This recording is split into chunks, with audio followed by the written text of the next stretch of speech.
Welcome to Murder Mile, a true crime podcast, an audio-guided walk featuring many of London's untold, unsolved and long-forgotten murders, all set within and beyond the West End. Today's episode is about Hannah Brown, a hard-working, sweet-natured widow in the twilight years of her life, who was looking to settle down, set up a shop and move to America with her loving husband-to-be. Every part of her dream came true. Only what she found wasn't happiness, but death. Murder Mile is researched using the original police files. It contains moments of satire, shock, and grisly details. And as a dramatization of the real events, it may also feature loud and realistic sounds, so that, no matter where you listen to this podcast, you'll feel like you're actually there. My name is Michael. I am your tour guide. And this is Murder Mile. Episode 111. The Scattered Remains of Hannah Brown.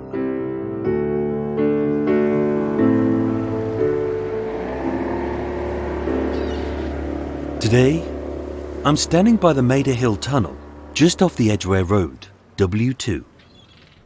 4 blocks north of the seedy hotel where Agnes Mary Walsh met her demise at the hands of the sad-faced killer. 3 blocks north of the odd suicide pact of Lieutenant Colonel Felix Sturber. 1 street northeast of the floating suitcase found to have been stuffed with the suffocated corpse of Martha Ligman. And 1 street west of the unsolved and deeply troubling death of Amala de Vere Whelan. Coming soon to Murder Mile. Situated within tooting distance of the dingy squalor of Paddington Station, running parallel with the busy roar of Edgware Road, and skirting the eastern edge of the last stretch of the Grand Union Canal, is a series of long, elegant avenues comprising of opulent white-stoned villas for the seriously wealthy. As a former hunting ground known as Tyburnia, around the 1830s when construction began, although it was only 1.5 miles from Marble Arch and the Tyburn Gallows, which mark the entrance to the city, this part of Maida Vale was still regarded as countryside.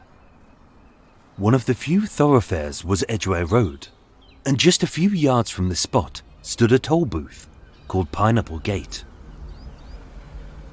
This is a gentle canal-side walk, where couples drained of conversation toss scraps of focaccia to disapproving ducks, sip a glass of house white as the trucks thunder by, drool over the houses no one could ever hope to buy if they actually paid their taxes, and dream of living a better life in a bigger house, only stuck with the same old misery guts. But then again, that is love. By Christmas 1836, 50-year-old widow Hannah Brown had found happiness, love, and after years of hard work and heartache, she was about to fulfill her dreams, which she truly deserved. She felt alive, whole, and complete. And yet, with her life cruelly cut short, her arms, legs, and head would be missing. As it was here, on Wednesday the 28th of December 1836, that the first piece of Hannah Brown was found, and unveiled one of the most brutal murders in British history.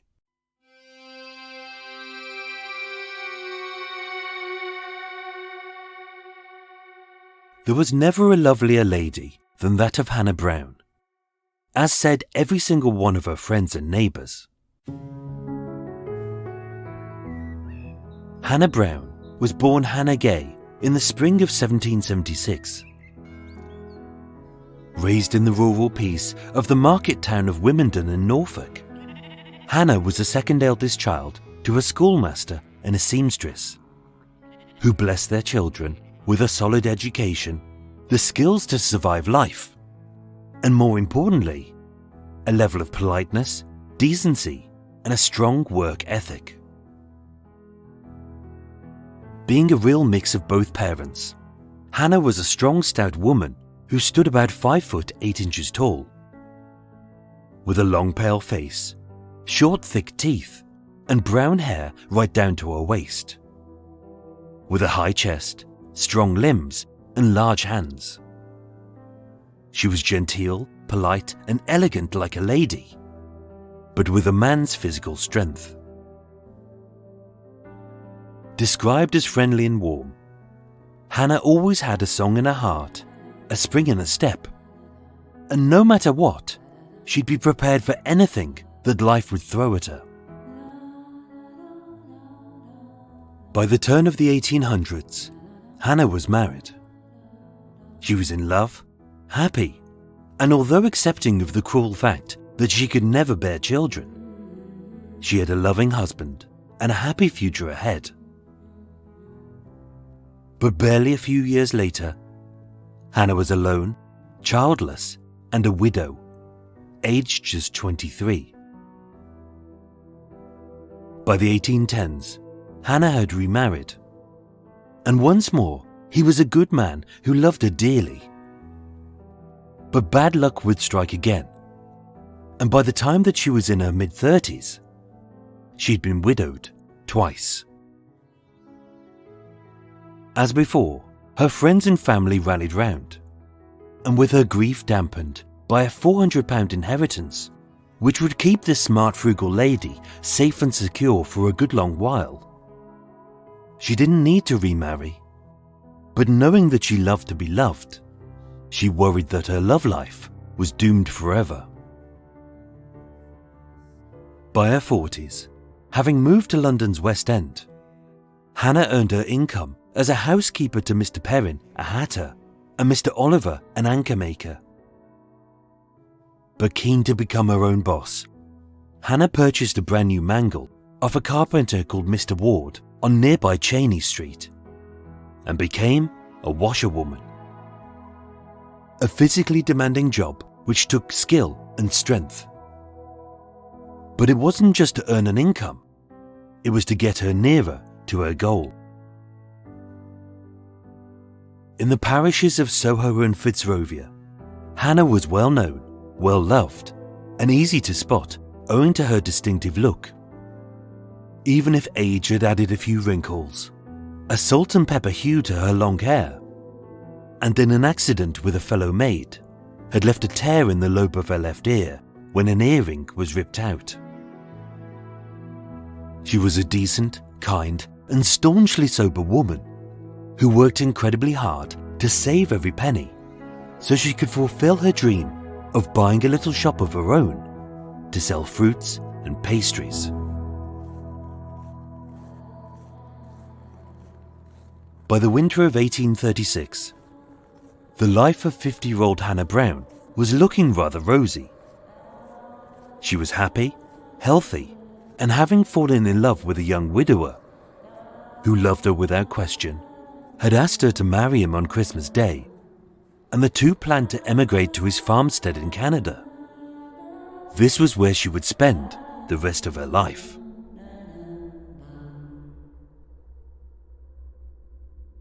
Only when the world was celebrating Christmas, Hannah was being hacked to pieces.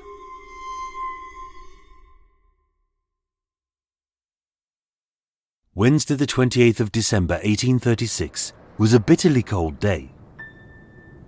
The wind was bitingly crisp, the canal was solid with ice, and a thick layer of snow speckled the frozen ground. So cold was the earth that the workmen in Tyburnia had to wait to lay the pathways until the midday sun had softened the soil. At a little after 2 p.m, by the toll booth at Pineapple Gate, a builder called Robert Bond was returning to work when he spotted a 4-foot-long by 3-foot-wide paving slab propped against the wall of Canterbury Villas. It had been there for approximately 4 days. Only now it was hiding a large Hessian sack. With frosted breath, as Robert heaved the brown coarsely woven bag, which was as big and bulky as a small sack of coal, A slight tearing ripped at its sticky base, as the leaky red liquid from within had frozen the sack to the stone-cold floor, leaving a vivid pool of what was unmistakably blood. Alerting a policeman, PC Samuel Pegler arrived at the scene at 2:10 p.m. And when he held the lip of the sack, unwound its string cord, held in place by several crudely poked eyelets, and as the wide mouth of the sack gaped open, he gasped, as inside he witnessed the aftermath of an act of pure evil. Pale, naked, and partially frozen, it was unmistakably a woman's body. Only with no arms, no legs, and no head. It was just a torso. Being large-framed, loose-skinned, and high-breasted, her age was hard to fathom, but early 50s seemed about right. With no birthmarks, her identity was impossible to tell. And missing 2/3 of her body, her cause of death was unknown. But whoever had hacked her to pieces had done so crudely, by ripping jagged tears through her thighs, arms, and neck. But as the old rusty blade snagged and stalled halfway through, with brute force, each bone was pressed and bent till it snapped like twigs, leaving 5 jagged sticks poking out of the tatty stumps of her corpse.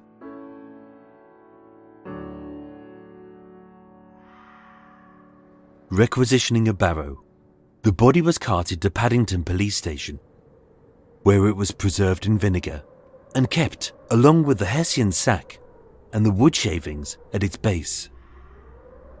But as no one had reported a woman missing who matched this description, the unidentified torso at Pineapple Gate remained a mystery. In the months leading up to Christmas 1836, Hannah Brown's life was good. In fact, it was very good. Blessed with powerful arms, large hands, and a solid work ethic, Hannah was a savvy woman who knew how to run a business well. With a new mangle, a warm fire, and constant pots of boiling water on the stove, from the ground floor of 45 Union Street in Fitzrovia, she worked in the front parlour, lived in the back, and although frugal, she was always kind and elegant, with her sights on the little pastry shop. With her parents dead, her sisters back in Norfolk, and her goddaughter all grown up, Hannah's only family was her little brother William, and although they lived just one street apart, they rarely spoke. And yet, as a truly lovely lady, Hannah was never short of old friends, new pals, and now a male admirer. On an unspecified date in October 1836, while her mangle was being repaired by the carpenter Mr. Ward on nearby Cheney Street, and she was ordering a Hessian sack of wood shavings to stoke her fire, it was there that she first set eyes on a very dashing gentleman called James Greenacre. Being a charming 42-year-old businessman, with sorrowful eyes, a distinguished nose, and a kind smile, whose curly brown hair and tatty sideburns were in dire need of a lady's finesse, although they looked an odd fit, as he was a few inches shorter, a good deal thinner, and 8 years younger than Hannah. The couple were instantly smitten, having found their soulmates with a lot in common. Equally being as unlucky in love, whereas Hannah had grieved by the graves of 2 husbands, living a short but hard life, James had lost 3 wives and had buried 4 of his 7 children. And just like Hannah, although money could never replace a loved one, he was financially secure, having bought several houses in Camberwell, South London, and a 1,000-acre farm off Canada's Hudson Bay. Neither of them needed to remarry, but finding a kinship together, they both loved to be loved. Near the end of November 1836, James Greenacre proposed to Hannah Brown, and she accepted. As devout Catholics, they had their wedding banns published by the minister of St. Giles in the Fields Church, and planned to have a little libation with a few friends next door of the Angel Public House when they were married at St. Giles on Christmas Day. So smitten was Hannah that although her plan was to sell off her mangle, pack up her clothes, and wisely invest her inheritance in a little pastry shop in Fitzrovia, now she had a new dream: to pack up, to marry, to move to Canada with her beloved husband James, and to live the life that this wonderful woman truly deserved. On Wednesday the 21st of December, 4 days before her nuptials, Hannah visited her brother William to inform him of her plans to emigrate. But for whatever reason, he wasn't invited to the wedding. On Thursday the 22nd of December, Hannah introduced James to her best friends, Mr. and Mrs. Davies. The conversation was cordial. The couple sat hand in hand on the sofa, and the Davises were ecstatic at the news that with no parents of her own, Hannah wanted Mr. Davies to give her away, and Mrs. Davies to be her bridesmaid. On the Christmas Eve of 1836, with the ground freshly sprinkled with a smattering of crisp snow, the festive smell of mulled wine and roast chestnuts teasing every sniffly nose, Hannah had finished packing up her life at 45 Union Street. At 12 p.m, Hannah called on Catherine Glass, a friend who lived on Windmill Street, to drop off an overnight bag and her wedding dress, so she could spend, as tradition decrees, her last night of freedom away from her husband-to-be.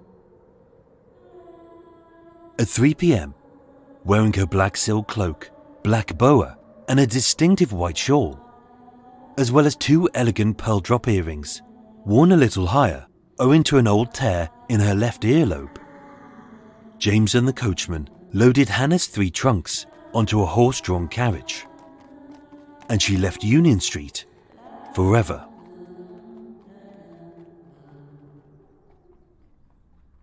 By the next morning, Hannah was due to be married to the man that she loved.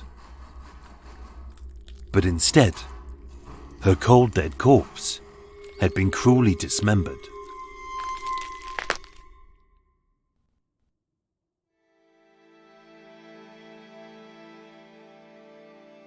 James Greenacre was a lover and a liar. As a serial widower with 3 dead wives, all of whom he had met, hastily married, and were all older and wealthier than himself, each one, whether by disease, fever, or accident, had died young and had left him as the sole beneficiary of their estates. And whereas Hannah had frugally saved the nest egg which she had been bequeathed, James liked to spend. He bought a pub in Woolwich, a house in West Ham, a terrace in Camberwell, and supposedly a large farm in Hudson Bay, although no one had ever seen it. Prone to dodgy deals, often dabbling in untaxed tea, he had fled to America with his wife and 4 children. But by August 1836, only he had returned to London. On an unspecified date, 2 months later, having overheard a carpenter called Mr. Ward chatting to a lovely but lonely lady who planned to purchase a little pastry shop with her £400 widow's inheritance, James was instantly smitten with Hannah. And whereas she loved to be loved, all he loved was her money. And to him, it didn't matter that he wasn't single. 4 years earlier, whilst married to his 3rd wife, as a serial philanderer, James also had a 35-year-old mistress called Sarah Gale. Together they had a son, and they planned to elope to Canada. He needed money, Hannah's money, and marriage was the key. Only something went horribly wrong. Late on Christmas Eve, as Mr. and Mrs. Davies picked up a cut of mutton for the post-wedding roast, they bumped into James on Tottenham Court Road. He was agitated, flushed, and barked, "The wedding's off," rambling on about how Hannah was debt-ridden, morally loose, and a drunk, as he barged by the aghast couple with a few borrowed tools under his arm, all tied up in a brown Hessian sack. 6 hours earlier, everything had started so well. As James loaded onto the horse-drawn carriage the 3 heavy trunks full of Hannah's worldly possessions, such as some silks, pottery and trinkets, all of which he knew would fetch a pretty price, as well as a pair of pearl earrings, a gold pocket watch, and details of her inheritance. And as they trotted out of Union Street for the very last time, James lovingly wrapped a warm shawl around her shoulders to shield his cash cow from the cold as the couple headed south. Over the next hour, as the carriage clip-clopped over the River Thames, they kissed and cuddled as James regaled Hannah with false hopes of what their new life together would be. Only the woman he wanted by his side was his mistress. At 5 p.m, the carriage pulled into Carpenter's Place in Camberwell, a tightly packed terrace of slightly dilapidated houses with broken bricks, shattered tiles, and cracked windows. As landlord, James owned all of them.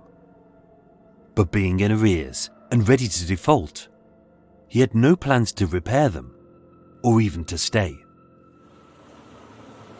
As he dragged the trunk's dead weight into the dark gloom of house number 6, happy that none of the neighbours had seen him, James closed the door and shuttered the windows to hide his crime.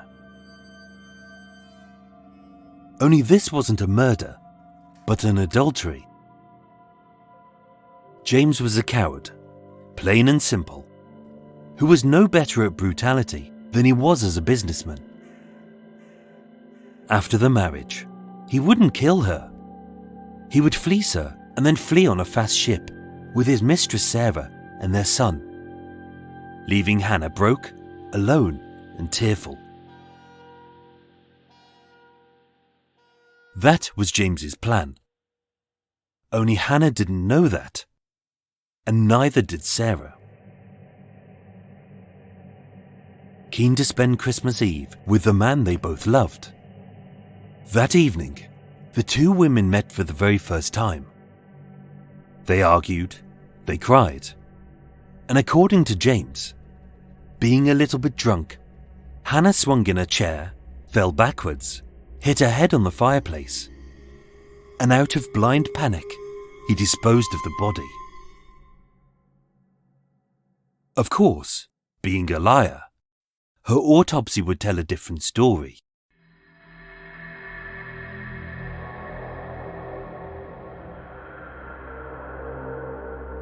Being seated at the time of the attack, with a cup of tea in her belly and no defensive wounds, Hannah was struck from behind with a heavy blunt object.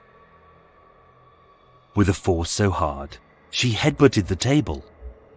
It snapped her nose, split her skull, and detached her right eye from its socket, so the ruptured eyeball dangled down the pale skin of her bleeding cheek. Conscious but dazed, as she steadied herself to sit upright, she saw 2 sights: her bloodied lap and James with a log.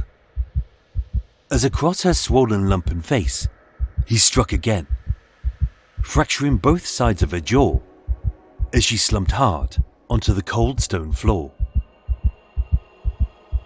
And as this grieving widow, loyal friend, and kindly godmother lay in a contorted heap, with her dreams now as shattered as the bones in her face.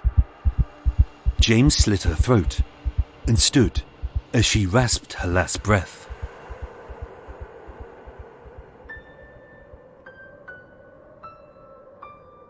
A short while later, having stashed a few rusty tools in a Hessian sack from the shop of Mr. Ward, the mangle maker, as he barked to Mr. and Mrs. Davis, the wedding's off.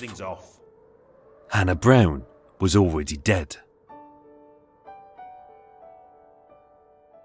Across the snowy Christmas night, as joyous carols drifted on the foggy air, behind the dark shutters of 6 Carpenter's Place, a young boy endlessly wailed at the sights he was seeing.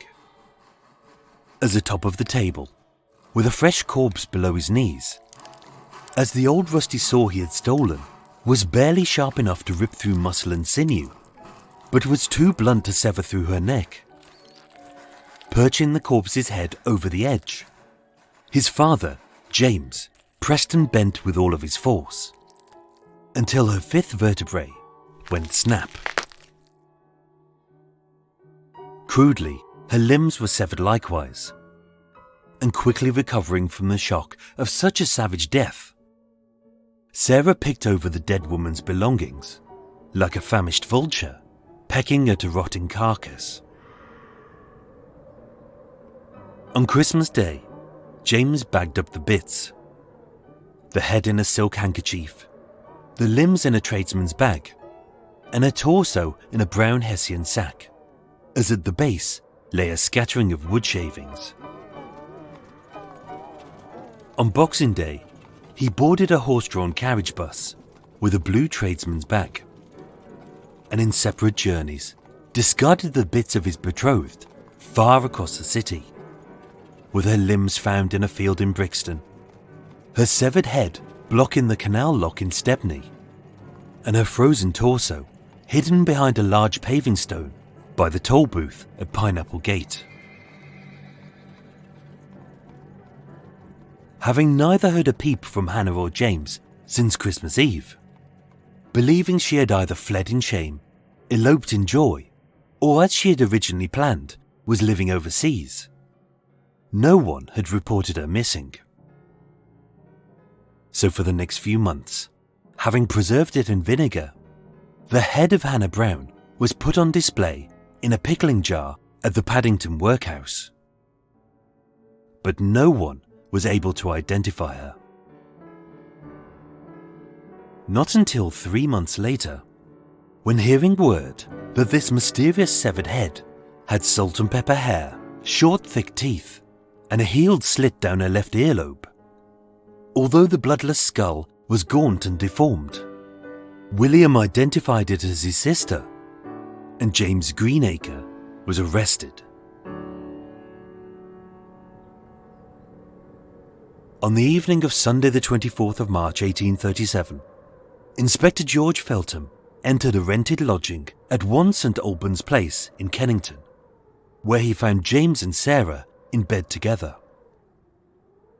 To their side were 3 large trunks stuffed full of the deceased woman's worldly possessions: a black silk cloak, a black boa, a distinctive white shawl, and of the pieces which they hadn't pawned off was the gold pinchbeck pocket watch and a set of pearl drop earrings. The policeman's timing was very fortuitous, as having already booked a ship's passage, by the break of dawn, James, Sarah and their son would have set sail for Canada, never to return.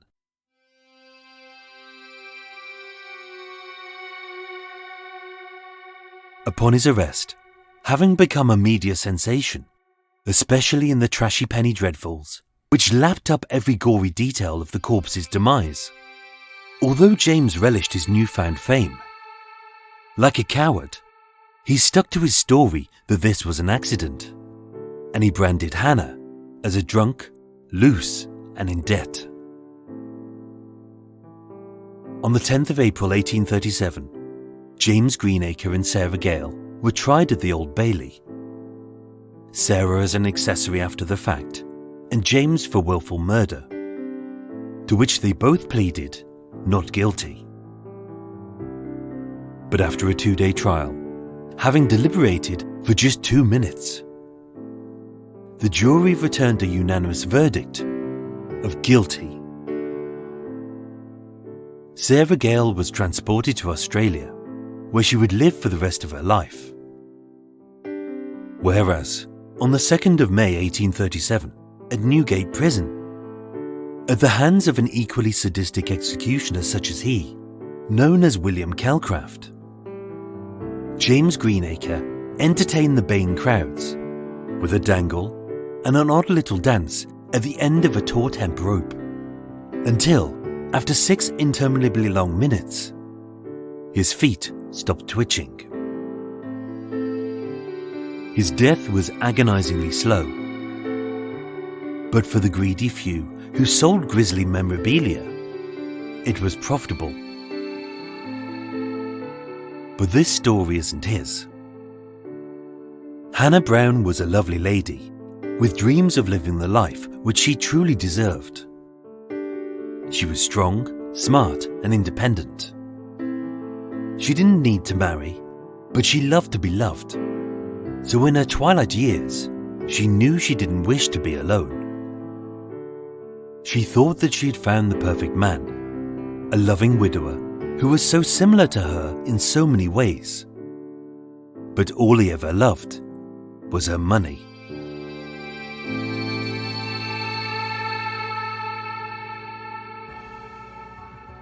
Ladies and gentlemen, thank you so much for listening to Murder Shithouse to edit. Lucky me! Yes! Oh, God, I overwrote that. A lot of that is going to be coming out. A lot of that is going to be coming out and edited and shit like that. I wrote it and I think I've overwritten it in places. I made it a little bit too flowery and it was just getting really difficult to say. And there was a lot of boats going past. And even though I'm surrounding myself with all my muffling stuff to kind of protect me from noises, there's a van outside and he seems to love reversing, and these vans going beep, beep, beep, beep. It's like just park up your bloody van. It's like, how difficult would it be to park your van? He's been at it for an hour, like going a bit forwards and beep, beep, beep. It's so annoying. Anyway, that's that. I hope you enjoyed that episode. Something different. I'm gonna make a quick tea, and then I'm gonna come back because there's lots we need to do. Right. Oops. Right. I'd already prepped me water. I'd already prepped everything so we can just power on. There's a lot that we need to get through in this episode because there's a lot that I took out, and there's probably a lot that I might edit out as well because that was a bit of a longer episode than normal. So I'm just going to power on. Tea's on. I've got a donut over there, but let's do the questions and then we'll power on with the stuff that's missing from this episode. Right, so, quick, get down with it. Right, question number 1, everyone, get ready. Question 1. What was the name of the area in and around Maida Vale previously called? So mentioned at the start, before Maida Vale was built, what was it originally called? I mentioned it right at the start. Ooh, exciting. Question 2. Name the toll booth Hannah's torso was found near. I've mentioned that a couple of times. Should be able to get that one. That's easy. Question 3. Which county was Hannah born in? Question 4. What did Hannah do as a job? Question 5. Where did James Greenacre... question 5. Where did James Greenacre say he had a farm? I was going to give away a clue then. Just name the place. Not the country, the place. Question 6. What church had they planned to marry in? Question 7. What pub next to the church, I almost gave it away then, were they to have their pre- and post-wedding drinks at? I've had many pints in that pub. Still there today. Question 8. What did Mr. Ward build for Hannah? Nice easy question, that one. Question 9. Where was his carpentry shop? I named the street. And question 10. What type of pocket watch did Hannah own? It's a bugger to say at the end. Right, let's whiz through some stuff, because there's stuff to do with the murder that I probably didn't mention. So, James Greenacre, when he was finally arrested, he actually did give a statement to the police. And throughout it, he kind of blamed Hannah throughout all of this. So, I'm going to whiz through what he said. He said there have been many direct falsehoods given. Hang on. He said that she came over to his house, obviously at Carpenter's place. He said that I found that she was a loose woman, which we all know is not true. She had put up 2 silk gowns under his name at the tally shop. That's the pawn shop. That's entirely a lie as well. Obviously, as we all know, she's got money. He said, oh, well, there's duplicity on both sides, meaning he was partly to blame as well. He's fully to blame on this. At this time, interestingly, he says, I had this female lodging in the room in the house when Hannah came over. Hang on, tea's almost up. Tea is up. Pop that in there. Get that in a second. Interestingly, when they were questioned, James said that Sarah Gale, his mistress, was actually a lodger in the flat. That all she was there, she just washed and cooked for him, that was all. He'd given her notice to leave that day. Actually, what he'd done is he tried to get rid of her, to say, don't come round over Christmas, I'll come round to see you, because actually he was expecting Hannah Brown to come round to his place. He didn't expect both women to be in the house at the same time. But when arrested by the police, he denied that him and Sarah were in a relationship together. What he said was, this is just my lodger, and I'd asked her to leave at that time. He also said that Hannah Brown, on the coach on the way down, that she'd been drinking. Not true. She was getting fresh with the coachman, which is entirely unlike her. As you've heard, Hannah was absolutely lovely. It is true she had some rum that night, according to the autopsy, but I can explain that very shortly. Everything seems to have gone wrong. It seems to have been that he knew that she had between £300 to £400, which is a hell of a lot of money, especially back then. But it seems to have gone sour. So either she had it in a way that he couldn't get it, or she found out about Sarah Gale, his mistress, at the same time, and that kind of caused a bit of an argument, which could be the reason why Hannah Brown was drinking some rum that night. As mentioned in the story, what he says happens. He says there wasn't an argument that went on at all. What happened was he says she was reeling back and forth on her chair, which was on the swing. His exact words, he said, I must say that I put my foot on to the chair, meaning he kicked it a bit. She went backwards. Apparently she hit her head on a piece of wood on the fireplace, and that rendered her unconscious. At the trial, this went on for ages. This case file is in the National Archives, the Old Bailey, and it's huge. It goes on for ages, and they spend hours going through a plan of the house, trying to work out where the chair was, whether she would have fell backwards, how she would have hit her head, whether it was feasible that she was, hitting her head would have rendered her unconscious, things like that. But it's interesting. There's the walls of the houses between, because they're tenement houses, were very thin. Everyone said if someone's having a conversation, you can hear each other. But no one heard any argument or anything like that. So it's more than likely that, as is kind of said in the story, she was sitting there, Hannah was sitting there having a cup of tea. James hit her behind the back of the head, as mentioned. And then he slit her throat. What an absolutely lovely man he was. As mentioned in this as well, Sarah Gale was there. She wasn't meant to be there Christmas Eve, but she did turn up. She turned up there with her son, her 4-year-old son, who was fathered by James as well. The neighbours said, all the neighbours on Carpenter Place said that the windows and doors, the shutters on the windows were closed. There was no lights on for literally 3 or 4 days over Christmas, which was unusual. And they said that the child was violently crying all the time. It was constantly crying. And you can imagine that as well. If, you're a 4-year-old child and in the house is a woman who's dead, it's only a 2-roomed house. There's nowhere else they can go. There's no inside bathroom. There's an outside bathroom which everyone shares. So obviously he couldn't use that. So we had to do all the dismemberment in the front parlour with the windows shut. The child would have seen that. Absolutely horrified and traumatised. But none of the neighbours really heard anything about it. They said that they saw James going back and forth quite a few times. And he was carrying what they called a merino bag. It was kind of like a tradesman's bag. It was blue. A lot of tradesmen carry it. It's quite big. So it seems as if he did a lot of travelling back and forth with the body parts that he chopped up. We've got more on the autopsy coming up, so I'll read some more on that. Trying to get the exact dates and times of when things happened is really difficult because he kind of lied a lot. Sarah said she didn't see anything, which she did. The child couldn't give any evidence, and the neighbours couldn't give evidence. So you have to use a lot of the evidence within the autopsy to try and work out when she was murdered, how she was murdered, and at what point she was dismembered. I'm going to grab my tea. Oh, exciting. Oh, tea time. Oh, who doesn't love a good cup of tea? Right, I was just literally about to talk about a head being dismembered.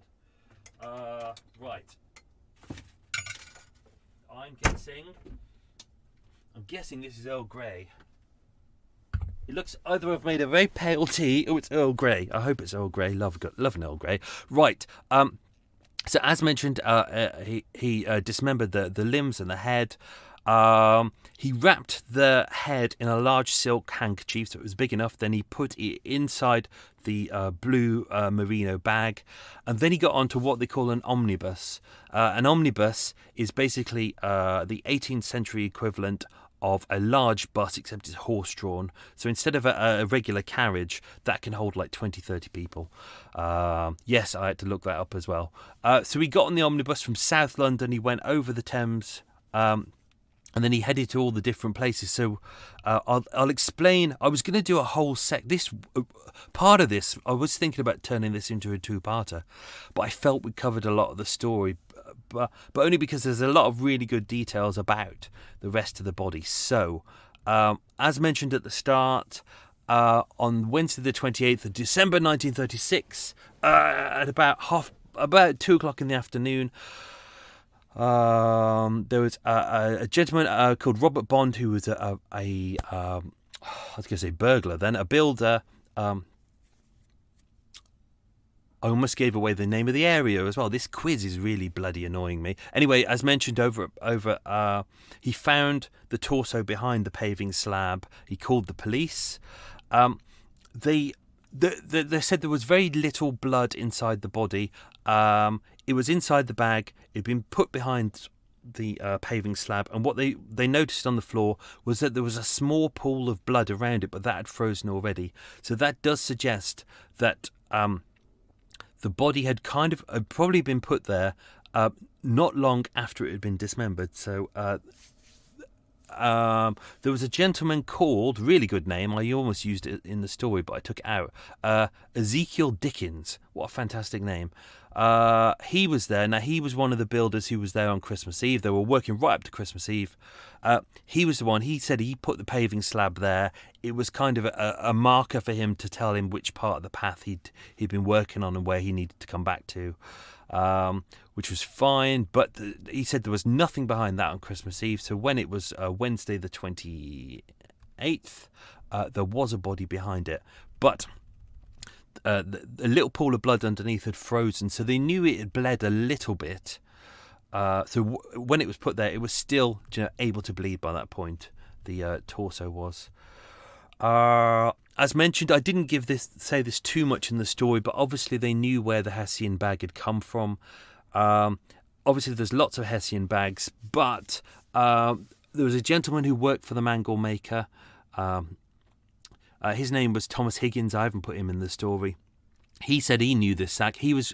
Because when the mangle is being made, obviously you're shaving it with a plane, and there's little pieces of wood that come off. And instead of just binning it, what they would do is, because it's decent wood. I think they said it was Here it is, yeah. It was birch and African mahogany, which they used to make a mangle. So when they would shave it, little shavings would come off, they would plane it, they'd keep those, put them in bags, and lots of people would kind of use them to burn because they make really good kindling.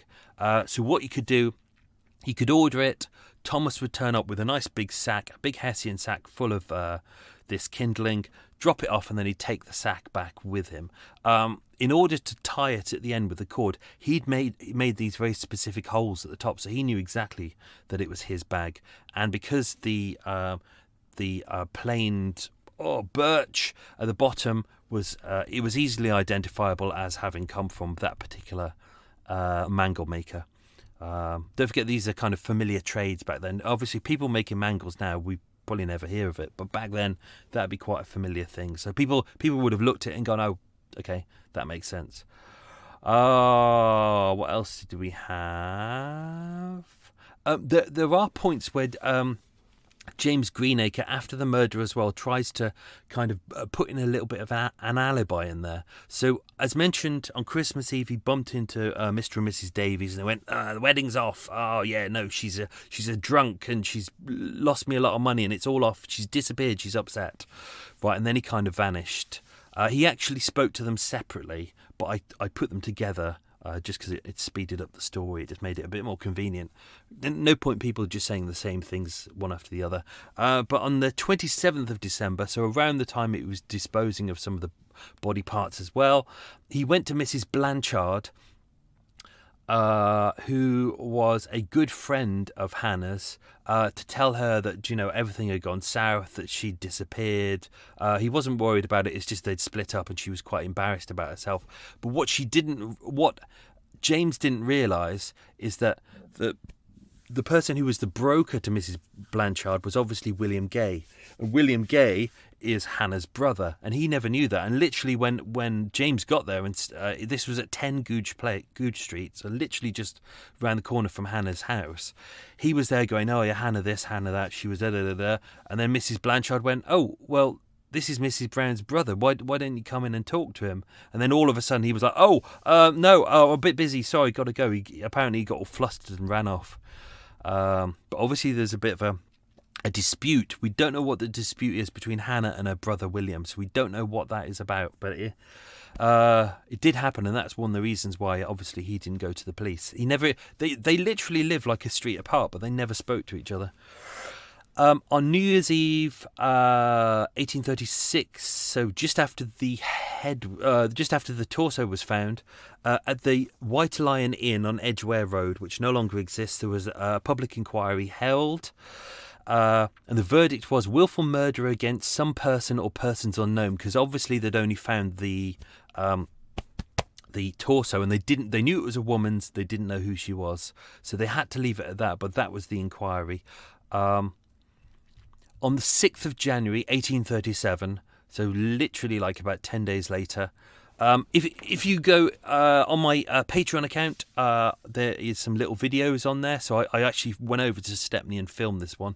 So over at Johnson's Lock, which is over in Stepney, over in Mile End, it looks identical as it is today. It's the lock is basically the same construction as it was back then. Apparently that day there was a bargeman called Berkman Bob, who was obviously comes from Berkhamsted, that's on the Grand Union Canal.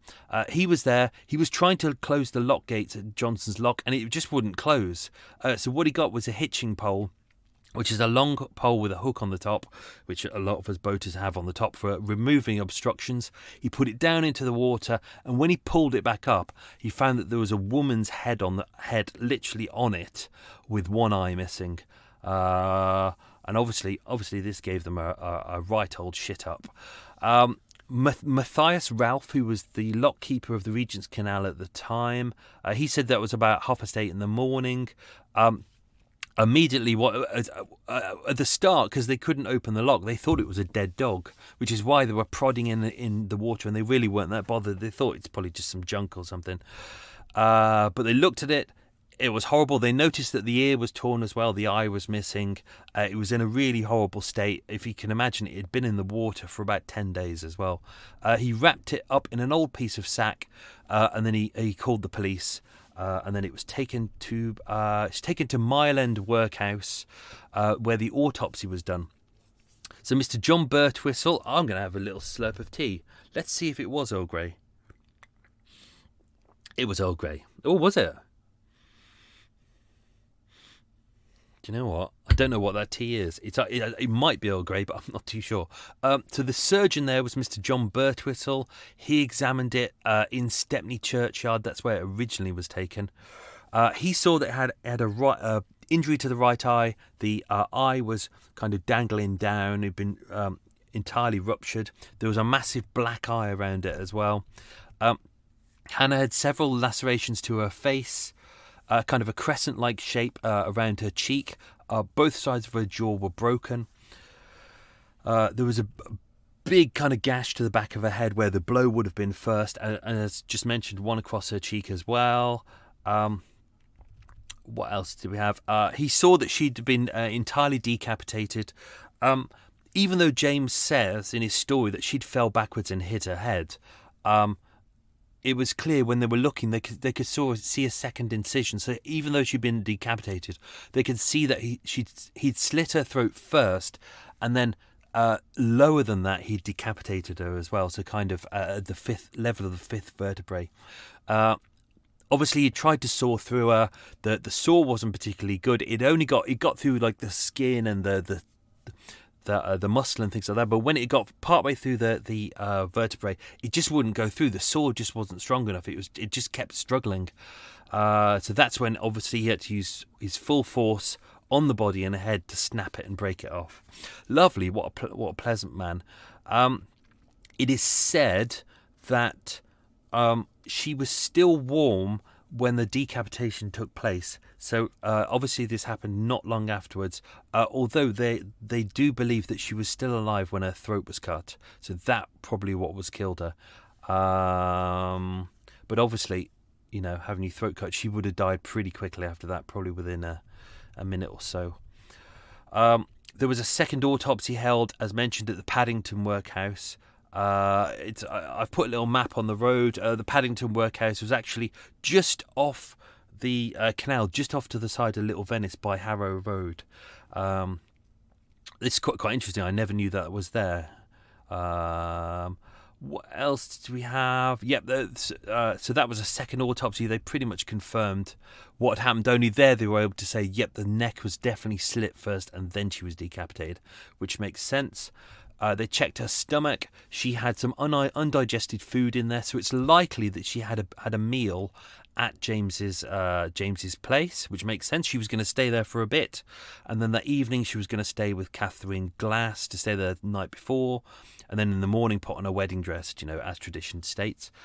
They said that in her stomach she had a quantity of meat, which they guessed was either pork or beef, some potatoes and pastry. Oh, a nice bit of pastry, lovely. Now, they also said that she had a quantity of fluid. She had tea in there, but also possibly, they said something smelled spirituous. So it was either whiskey or rum. So I'm guessing that either because it was Christmas, she was doing what she normally didn't do and she decided to have a little bit of a drink. We all do that. I never drink on duty. Or maybe she had been told something bad by James that, maybe she'd found out that James had a mistress and maybe she was upset. So, but they couldn't say how much alcohol she had, but, it's unlikely that she was heavily drunk. Not mentioned in the story, but on the 17th of January, so this is obviously about 3 weeks after the murder, James and Sarah had began preparing the house to be let out. So 6 Carpenter's Place. Obviously, they dismembered the body in there. What they did, they went in there, they entirely cleaned the house. It got wooden floors. They scrubbed all the floors. They'd fumigated it using brimstone, which was kind of their way of doing it. So it's got quite a caustic smell, but it kind of gets rid of everything. The fireplace had been barricaded up in the front room. What else did they say? They'd taken up some of the floorboards as well. It looks like some of the floorboards were actually so blood-soaked that they had to find a way to get rid of them. So it looked like they burnt them. Some of the neighbours were looking around because they were looking at moving in. They had a good look around. They didn't see anything suspicious, but they did say it was very it was very dark in there and very shut. And as mentioned, on those days, a lot of people said that the shutters were closed and there were no lights on. One lady did actually see one day there was Sarah was outside with her son, who was screaming his head off. He was obviously, because he'd just seen a woman being hacked to pieces, horrible. And Sarah had taken the child outside to kind of calm him down, and they saw inside that William was in there. Sorry, not William. What's the name of the man? James. I forgot his bloody name. James was in there, the light on, and James quickly closed the door, so they didn't get to see any more. Also around the same time as well, this is when they seem to have moved out of there, was the 17th of January. They'd packed up all the stuffs onto a cart, and James and Sarah were kind of moving out and heading away. They'd cleaned everything out. They'd taken all the trunks that belonged to Hannah with them. And as they were heading, where did they head to? They were heading up towards Elephant and Castle.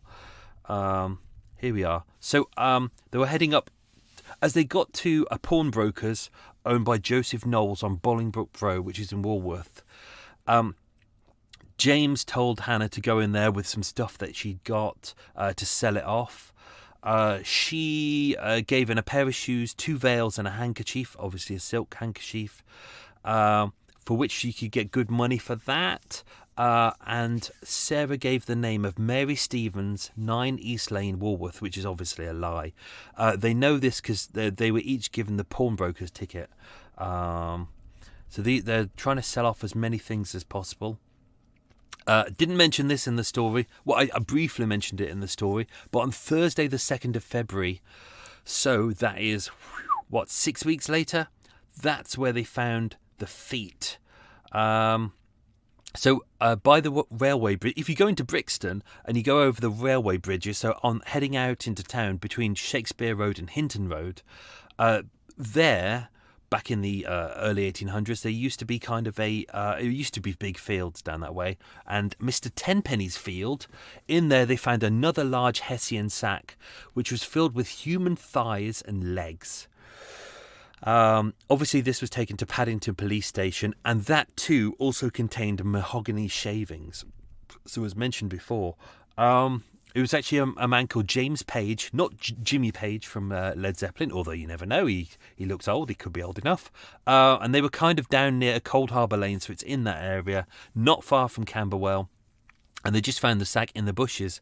There was a big hole in it. They opened it up, and the first thing he said he saw a part of a knee. Lovely, that's exactly what you want to find when you're on a nice little walk. Policeman walked by, grabbed him and said, "Hey man, look, there's some limbs here." They took it straight to the police station. So now at this point they've got the head and they've got the torso and the limbs, but they still don't know who this woman is. So around the 20th of March 1837, so as mentioned, this is 3 months later, William Gale, who was Hannah's brother, read the news reports of a head found. Obviously, his sister's been missing since just before Christmas Day. He read that the ear on the left, his left earlobe was torn, and he was convinced that this was his sister. She was, as mentioned, she was meant to have married James Greenacre, but she never did. It all went south, and everything went really weird. Now, he knew that a head was being preserved in a pickling jar and was on display at Paddington Workhouse. So he was like, right, great. Well, he obviously didn't say great because that would have been horrible. But he was like, okay. So he applied to Mr. Thornton, the church warden of the parish of Paddington, for permission to inspect the remains of the woman's head. And when he got there, saw the pickling jar. As you can appreciate, it's been there for 3 months. It's probably in a bad way. It had no blood in it. It was quite saggy. Obviously, it's missing an eye, but he could tell by the hair that it was her. He could tell by the tearing in the ear that it was her. Her teeth as well. Her teeth were quite short and thick and prominent. It took me ages to work out what people were talking about, because in all of the statements, people go, "Oh, we knew it was her because of her teeth." And it's like, okay, what do you mean? What do you mean? You can't just say because of her teeth. How? And I took about a week of going through statements to work out that her teeth were short and thick, but slightly prominent at the front. So that's how they knew exactly it was her, but also the tear as well. because of that, they were like, okay, who's the prime suspect? The prime suspect was the man she was meant to marry, but obviously didn't. They went to the Carpenter's buildings, Carpenter's place over at Camberwell where James lived, and they said, where is he? He seems to have disappeared. And everyone went, oh, he's probably with his wife, who was Sarah. Even though her name was Sarah Gale, everyone called her Sarah Greenacre. They pretended they were husband and wife. And someone there knew that Sarah had talked about getting a flat or a lodging at One St Albans Place in Lambeth. Not too far away. It's on the Kennington Road. So literally, it was nice and easy. The police really didn't have to do much. They applied for a warrant. Inspector George Feltham turned up. He's of T Division of the police. There's loads I can really say about this. I'm not going to say too much because we've kind of already done it. But then he basically just knocks on the door and goes, Greenacre? And Greenacre goes, what do you want? And he goes, I want to speak to you with you. Open the door. He comes in and basically says, I suspect you of murdering Hannah Brown. Both James and Sarah tried to hide the fact that they've got things on them that belonged to Hannah at the time. They did. In fact, James denied at the start that he even knew Hannah Brown. He was like, I don't know anything about her. And then he was like, oh, yeah, no, we were meant to get married, but no, it didn't happen. And then he was trying to hide the fact that he'd got a watch on him. As he was trying to dress, Sarah was trying to hide the fact that she'd got rings on her finger that actually belonged to Hannah as well. But obviously in that room was the trunks that were there, some of her clothes, and the pawnbroker's tickets for the stuff which had been sold off. As well as mentioned, the silk cloak, the shawl, which everyone who mentions it goes, she had a really long, elegant silk cloak and a white shawl with a very specific pattern. Everyone mentioned the pattern. But she had lots of stuff. Everyone was turning up going, oh, I recognise that. So James Greenacre was taken to Paddington Police Station. If you live in Paddington, it's not that Paddington Police Station, the one at Paddington Green. It's on Hermitage Street, which is just off the canal. Trust me, it took me about a week to find that information because it was where the old police station was as well. There's some new horrible flats there now. When James had been arrested, PC Michael Brown visited him at the cells that night at about 25 minutes to midnight, and he actually found James lying on his back with a silk handkerchief tied into a noose around his left foot and the other part tied around his neck. So he was actually forcing his foot and his neck apart so he would strangle himself. It's kind of his way of killing himself. He almost killed himself. The police came in, saved him, and managed to save him from dying. But obviously, as mentioned, James became a real media sensation when people found out that he was there and he'd been the person who cut up, Hannah Brown and all into pieces. People all across London were really excited by that, and some of the police were actually charging people to come and have a look at James Greenacre. He even signed autographs as well. It's bit nasty. Just gonna skimp over this bit. Oh, I think that's it. I think that was everything. Yeah. James Greenacre, as mentioned, he gave a statement there, and it was all bollocks. He was just blaming her for everything. Sarah Gale said very little. She said, I have nothing to say. I know nothing about it. I was not at Camberwell at the time, which was lies. Those 2 rings which were found on her finger was taken from me. She said that her little boy had found them whilst digging in the garden. It was all bollocks. They were all on it. The eardrop, pearl earrings, had been given to her 7 or 8 years ago. Same with the shoes that she'd sold at the pawnbrokers as well. So it was a complete lie. So when it actually got to court, it was pretty simple, even though they'd all said, not guilty, Your Honour, to everything. Even though there was no witnesses to the murder and no witnesses to the dismemberment, there was enough evidence there to be able to say, okay, yeah, they definitely did do this. So it was nice and simple. That was that. Whew, that was a lot of information there. That could have been an extra episode, but I just thought, the only bit I really found that would be interesting was finding the head in the lock, but we kind of already covered that anyway. So let's answer the questions if I can. I'm scrolling up trying to find these bloody questions. Right. Whew, cup of tea. Exhausting. I still can't tell what kind of tea that is. It's something. It's wet. Right. Question number 1. What was the area in and around Maida Vale previously called?